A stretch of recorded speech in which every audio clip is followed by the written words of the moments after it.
Assalamualaikum warahmatullahi wabarakatuh. Perkenalkan, nama saya Muhammad Riza Putra Pratama. Saya dari kelas Biologi B, jurusan Biologi, Fakultas Sains dan Teknologi. Pada kesempatan kali ini, izinkanlah saya untuk mempresentasikan hasil dari kerja saya, yaitu tentang keadaan bangsa Arab sebelum datangnya Islam.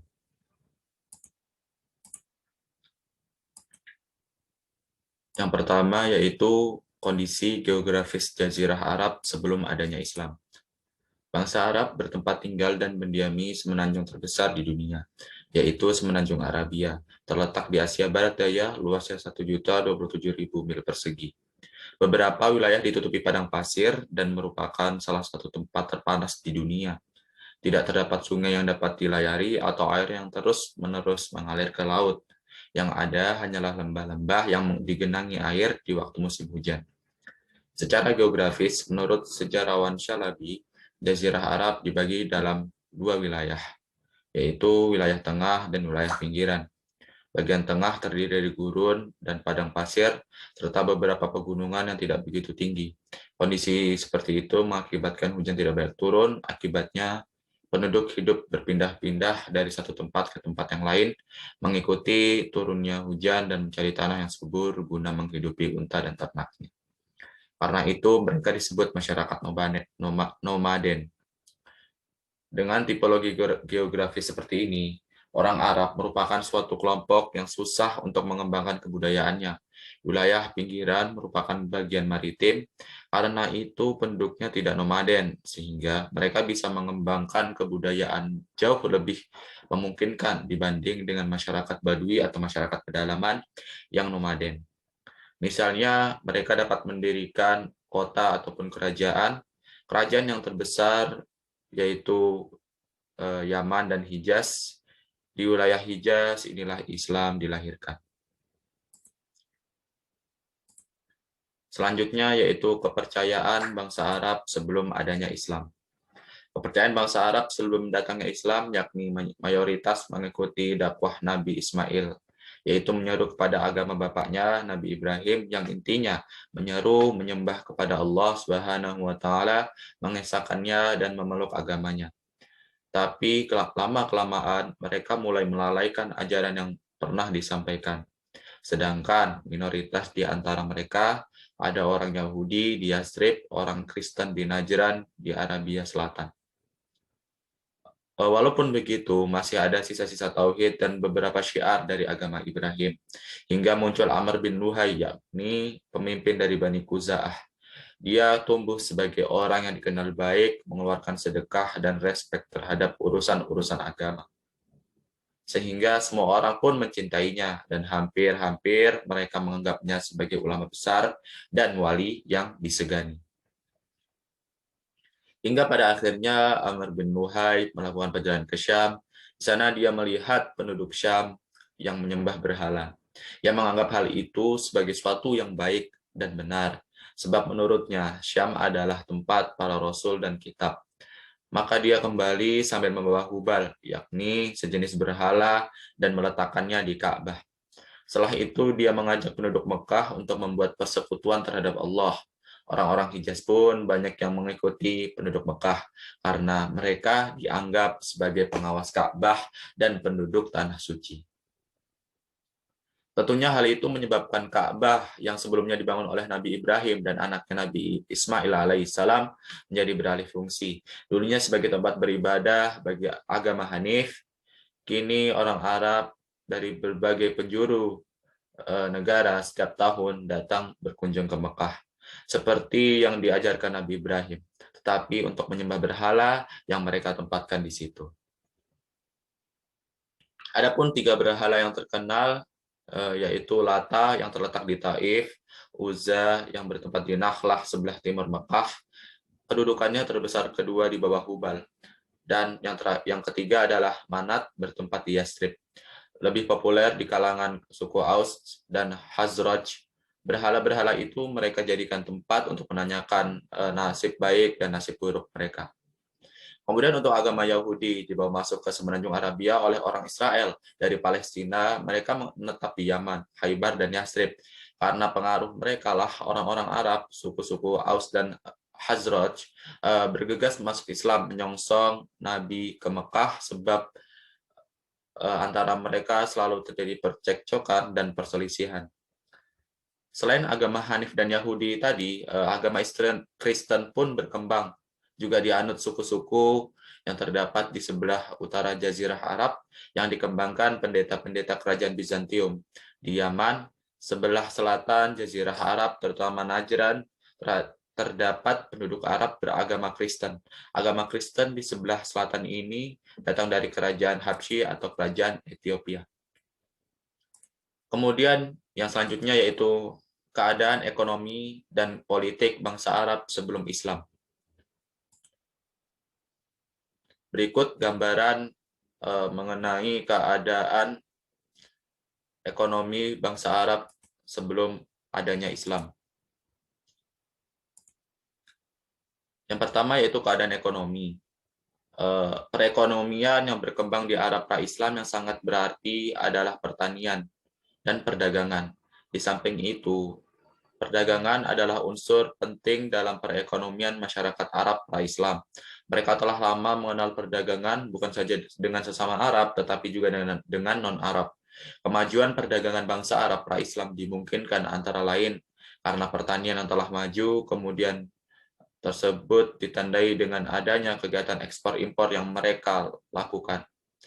Para pedagang Arab Selatan dan Yaman pada 200 tahun menjelang Islam datang telah mengadakan transaksi dengan India, Asia Selatan, negeri pantai Afrika, sejumlah negeri Teluk Persia, Asia Tengah, dan sekitarnya. Pada masa pemerintahan kerajaan Sabah dan Himyar di Jazirah Arab Selatan, kegiatan perdagangan orang Arab meliputi laut dan darat. Kegiatan perdagangan di laut mereka pergi ke India, Tiongkok, dan Sumatera, dan kegiatan perdagangan di darat ialah di Jazirah Arab. Akan tetapi, setelah Yaman dijajah oleh bangsa Habsyi dan bangsa Persia, maka kaum penjajah itu menguasai kegiatan perdagangan di laut, sedangkan perdagangan di darat berpindah ke tangan orang Mekah. Ada beberapa faktor yang menyebabkan Mekah berkembang menjadi kota perdagangan. Pertama, orang-orang Yaman banyak yang berpindah ke Yaman, sedang mereka telah berpengalaman dan perdagangan. Kedua, di kota Mekah dibangun Ka'bah. Jadi setiap tahun jamaah-jamaah berdatangan ke Mekah melakukan ibadah haji yang membuat Mekah semakin masyhur atau terkenal. Ketiga, letak kota Mekah berada di tengah-tengah tanah Arab antara utara dan selatan. Dan yang keempat, daerahnya yang gersang membuat penduduknya suka merantau untuk berdagang. Kemudian yang selanjutnya itu keadaan politik bangsa Arab sebelum Islam. Terdapat dua kerajaan yang paling berkuasa di masa jahiliyah, yaitu kerajaan Bizantium Romawi di barat dan kerajaan Persia di timur. Selama zaman jahiliyah, seluruh semenanjung Arabia menikmati kemerdekaan penuh, kecuali daerah utara seperti Palestina, Lebanon, Yordania, dan Syam berada di bawah kekuasaan Bizantium dan Irak berada di bawah kekuasaan Persia. Karena kegersangannya, dua kerajaan tersebut tidak tertarik menjajah Arab, kecuali daerah utara yang tunduk di bawah kekuasaan mereka. Kesatuan politik masyarakat Arab dulunya bukanlah bangsa, tetapi suku yang dipimpin oleh kepala suku yang disebut syekh. Mereka sangat menekankan hubungan kesukuan hingga kesetiaan atau solidaritas. Kelompok menjadi sumber kekuatan bagi suatu kabilah atau suku. Bagi masing-masing suku terdapat seorang pemimpin atau syekh. Karena tidak adanya pemerintahan pusat, hubungan antar suku selalu dalam konflik. Peperangan antar suku sering terjadi.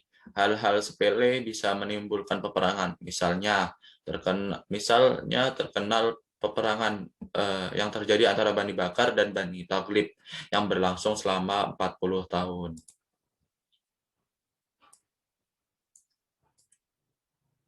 Selanjutnya yaitu keadaan sosial dan kebudayaan bangsa Arab sebelum Islam. Berikut adalah gambaran keadaan sosial masyarakat Arab sebelum adanya Islam. Mayoritas penduduk Arab, Jazirah Arab atau Badui, eh, yakni mereka yang tinggal atau hidup di pedalaman, mereka berpindah-pindah atau nomaden. Hal itu karena kondisi geografis mereka yang gersang dipenuhi hamparan padang pasir. Mereka secara berkabilah berpindah-pindah dari suatu negeri ke negeri lainnya, menyesuaikan kebutuhan sehari-hari mereka. Berbeda halnya dengan penduduk daerah perkotaan, yakni mereka yang hidup di daerah pesisir, karena mereka cenderung mengandalkan sektor pertanian dan peternakan, maka itulah yang membuat kehidupan mereka lebih makmur daripada penduduk Arab atau Badui, penduduk Arab pedalaman. Namun, perbedaan tersebut menimbulkan aksi dan reaksi antara masyarakat pesisir dan masyarakat pedalaman atau masyarakat Badui. Mereka saling memenuhi kebutuhan hidupnya, walau tak jarang salah satu dari mereka berseteru dan timbul konflik. Terutama masyarakat pedalaman atau Badui yang banyak menjadi perampok ataupun maklar. Masyarakat, baik nomaden maupun pesisir, hidup dalam budaya kesukuan. Organisasi dan identitas sosial tertanam pada keanggotaan dalam komunitas yang luas. Kelompok beberapa keluarga membentuk kabilah, beberapa kelompok kabilah membentuk suatu suku yang dipimpin oleh syekh. Keadaan itu menjadikan loyalitas mereka terhadap kabilah di atas segalanya. Ciri-ciri ini merupakan fenomena menyeluruh yang berlaku di setiap tempat dan waktu. Kemudian bila sesama kabilah mereka loyal karena masih kerabat sendiri, maka berbeda dengan antar kabilah. Interaksi antar kabilah tidak menganut konsep kesetaraan yang kuat di atas dan yang lemah di bawah. Hal itu tercermin pada letak tatanan rumah di Mekah kala itu. Rumah-rumah suku Quraisy sebagai suku penguasa dan paling terhormat itu berada di dekat Ka'bah, lalu di belakang mereka menyusul pula rumah-rumah kabilah yang agak kurang kepentingannya atau kedudukannya diikuti oleh yang lebih rendah lagi, sampai kepada tempat-tempat tinggal kaum budak sebagai kaum gelandangan. Selain itu, kaum wanita memiliki posisi yang sangat jelek dibanding kaum pria ketika itu. Mereka dianggap sebagai benda mati yang tidak mempunyai hak apapun, termasuk hak untuk dihormati dan dihargai. Seseorang bisa mengawini beberapa pun dia suka, mengawini wanita berapapun dia suka, dan dapat menceraikannya kapan saja dia mau. Bila seorang ayah diberitahu bahwa anaknya yang lahir seorang wanita, dia sedih bercampur marah. Kadang-kadang bayi wanita itu bahkan dikubur hidup-hidup. Kehidupan yang keras dan menantang mendorong mereka untuk memiliki anak laki-laki saja. Walaupun begitu, tidak semua perempuan mereka bunuh. Selain itu, lembaga perkawinan menjadi tidak teratur. Wanita diperbolehkan menikahi lebih dari seorang suami atau poliandri, sedang wanita bersuami memperbolehkan suaminya berhubungan dengan wanita lain untuk memperoleh keturunan. Ibu tiri kadang-kadang dikawini anak tirinya, saudara laki-laki terkadang mengawini saudari perempuannya, kemudian gadis-gadis nakal terbiasa pergi ke daerah-daerah pinggiran untuk bersenang-senang dengan laki-laki lain. Wanita tidak memiliki hak waris, baik dari suaminya, ayah, maupun keluarganya. Selanjutnya yaitu keadaan kebudayaan masyarakat Arab sebelum adanya Islam. Kemudian untuk kebudayaan masyarakat Arab, mereka tidak banyak meninggalkan kebudayaan dikarenakan peperangan antara suku maupun kabilah yang membuat kebudayaan mereka tidak berkembang dengan baik. Ahmad Shalabi menyebutkan, sejarah kebudayaan mereka hanya dapat diketahui dari masa kira-kira 150 tahun menjelang lahirnya agama Islam. Bangsa Arab terkenal dengan kefasihan lidahnya. Ciri-ciri khas manusia bangsa Arab adalah kefasihan lidah.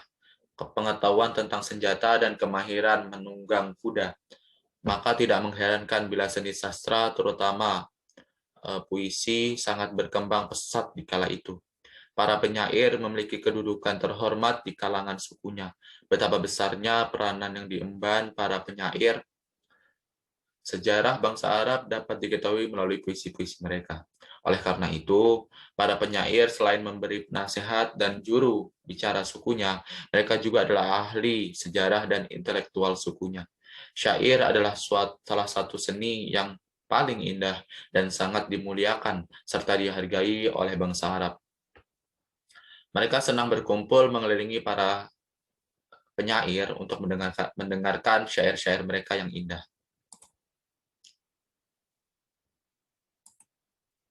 Kemudian yang terakhir yaitu kesimpulan dari apa yang dapat saya sampaikan, yakni yang pertama, kondisi geografis Jazirah Arab terdiri dari hamparan padang pasir yang luas, serta wilayah pesisir yang masing-masing memiliki keunggulan dan kelemahannya tersendiri.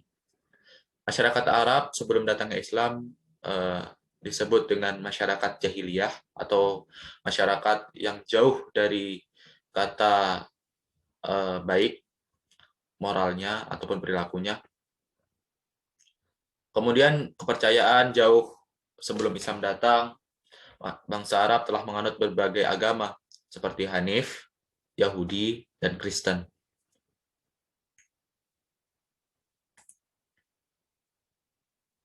Mayoritas masyarakat Arab jahiliyah melakukan aktivitas ekonomi dengan cara berdagang dan beternak, menyesuaikan daerah tempat tinggalnya.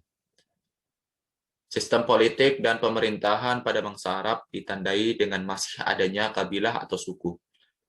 Kehidupan sosial bangsa Arab jahiliyah masih jauh dari kata baik, dan yang terakhir adalah syair-syair adalah kebudayaan masyarakat Arab yang masih tersisa. Baik, terima kasih atas perhatiannya. Kurang dan lebihnya saya mohon maaf.